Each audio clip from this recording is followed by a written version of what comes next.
नमस्कार दोस्तों, आप देख रहे हैं ट्रेड विद मिस्टर ए, जहां मिलती है सबसे तेज और ऑथेंटिक मार्केट अपडेट्स।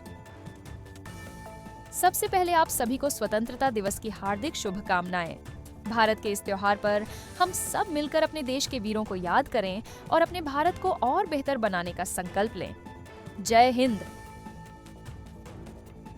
तो चलिए शुरू करते हैं आज की बड़ी खबरों के साथ। दोस्तों, विदेशी निवेशक भारतीय शेयर बाजार से तेजी से बाहर निकल रहे हैं और कहना गलत नहीं होगा कि 2025 में FII सेल ऑफ ने अब तक के सभी रिकॉर्ड तोड़ दिए हैं। अब तक के आंकड़ों के अनुसार फॉरेन इंस्टीट्यूशनल इन्वेस्टर्स यानी FIIs ने सेकेंडरी मार्केट से 1,50,000 करोड़ रुपए से ज्यादा की बिकवाली कर ली है। जी हाँ, आपने सही सुना। और साल के 4 महीने अब भी बाकी हैं। चलिए देखते हैं कि क्या है इस सेल ऑफ के पीछे के कारण।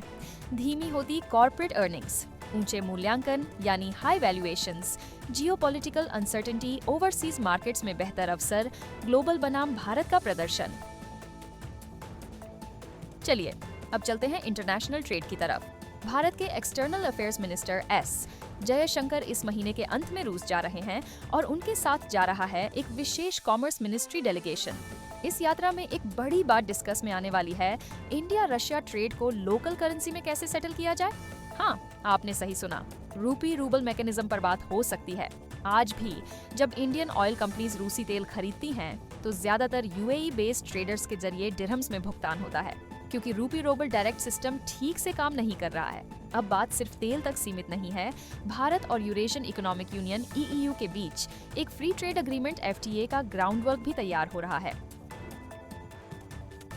चलिए अब चलते हैं इंटरनेशनल ट्रेड की तरफ। भारत के external affairs minister S Jaishankar इस महीने के अंत में रूस जा रहे हैं और उनके साथ जा रहा है एक विशेष कॉमर्स मिनिस्ट्री डेलीगेशन। इस यात्रा में एक बड़ी बात डिस्कस में आने वाली है, इंडिया रशिया ट्रेड को लोकल करेंसी में कैसे सेटल किया जाए। हाँ, आपने सही सुना, रूपी रूबल मैकेनिज्म पर बात हो सकती है। आज भी जब इंडियन ऑयल कंपनीज रूसी तेल खरीदती हैं, तो ज्यादातर UAE बेस्ड ट्रेडर्स के जरिए दिरहम्स में भुगतान होता है, क्योंकि रूपी रूबल डायरेक्ट सिस्टम ठीक से काम नहीं कर रहा है। अब बात सिर्फ तेल तक सीमित नहीं है। भारत और यूरेशियन इकोनॉमिक यूनियन EEU के बीच एक फ्री ट्रेड एग्रीमेंट FTA का ग्राउंड वर्क भी तैयार हो रहा है। आगे बढ़ने से पहले अगर आप अभी तक हमारे चैनल को सब्सक्राइब नहीं किए हैं, तो जल्दी से सब्सक्राइब कर लें ताकि आप कोई भी अपडेट मिस न करें। अब एक ऐसी खबर जो एनवायरनमेंट फ्रेंडली तो जरूर है, लेकिन कंज्यूमर्स के लिए थोड़ी कंफ्यूजिंग भी। भारत में इथेनॉल ब्लेंडेड पेट्रोल का इस्तेमाल बढ़ाया जा रहा है, जिसे E20 फ्यूल कहा जाता है, जिसमें 20% इथेनॉल होता है। ये पहल सरकार की है, जिसका मकसद है किसानों की इनकम बढ़ाना, क्रूड ऑयल इंपोर्ट कम करना, एनवायरनमेंट को प्रोटेक्ट करना। लेकिन कहानी में ट्विस्ट यह है कि इंश्योरेंस कंपनीज अब इस पर वार्निंग दे रही हैं। कुछ इंश्योरर्स ने यह स्पष्ट किया है कि अगर आपके वाहन का इंजन E20 फ्यूल इस्तेमाल करने के बाद फेल होता है और आपका वाहन सिर्फ E10 कंप्लायंट है, तो क्लेम रिजेक्ट हो सकता है।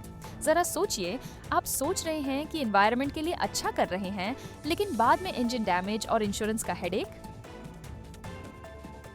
कमर्शियल व्हीकल के leading maker Ashok Leyland limited ने अपने जून तिमाही यानी Q1 FY26 के नतीजे घोषित किए हैं और कंपनी ने एक बार फिर रिकॉर्ड बनाया है। नेट प्रॉफिट हुआ है 594 करोड़ रुपए, जो पिछले साल के मुकाबले 13% ज्यादा है।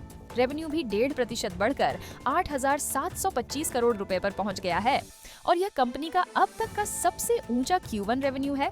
और सिर्फ रेवेन्यू ही नहीं, कंपनी ने अपना सबसे ऊंचा Q1 CV वॉल्यूम भी रिपोर्ट किया है, 44,238 यूनिट्स। और बात करें लाभ की, तो EBITDA भी हुआ है 970 करोड़ रुपए, जो कि एक साल पहले था 911 करोड़, मतलब 11% की बढ़त।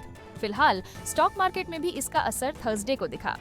थर्सडे दोपहर 1:05 पर अशोक लेलैंड का स्टॉक 2.3% ऊपर चढ़कर 122 रुपए 48 पैसे पर ट्रेड कर रहा था। आगे बढ़ते हैं खबरों में।